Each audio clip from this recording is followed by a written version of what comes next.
cette l'ananas frais qu'on vend. Mais il y a également la transformation sur diverses formes. Et on s'est rendu compte qu'au Bénin, il y a une des formes qu'on a négligées et qui pourtant est une des formes qui permet à l'ananas de voyager loin parce que ça préserve l'ananas du pourrissement. Cette forme en question, c'est l'ananas en boîte, des tranches d'ananas en boîte. Alors, le deuxième élément qui nous a fortement encouragé, c'est qu'on s'est rendu compte, quand on a fait les enquêtes, les voyages, chez nos voisins immédiats, notamment dans l'Interland, Niger, Burkina, l'ananas continue d'être très cher. On s'est donc dit que envoyer l'ananas frais est un peu compliqué parce que ça pourrit en cours de route. On s'est dit, une des premières choses qu'on peut faire, c'est de mettre en boîte pour vendre dans ce pays. Et quand on faisait nos recherches, on s'est rendu compte que même le Bénin importe l'ananas en boîte. Parce que dans plusieurs supermarchés, on a constaté qu'il y en avait. Et on s'est rendu compte que c'était vendu très cher.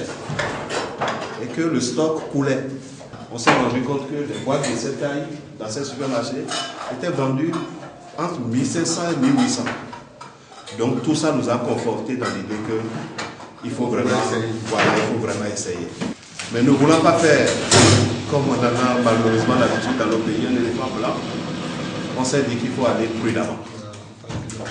Première phase du projet, c'est d'installer une unité artisanale avec le moins de machines possible pour quand même produire des boîtes. On s'est dit déjà avec une capacité journalière de 500 boîtes, donc autour de 2500-3000 boîtes par semaine, on peut commencer à tester le marché dans les pays de la sous-région. Et lorsqu'on sent maintenant que ça commence à prendre et que la demande s'accroît, on passe à la deuxième phase qui va être de présenter ces résultats aux institutions financières et autres appuis pour installer maintenant une unité beaucoup plus grande pour faire face à la demande.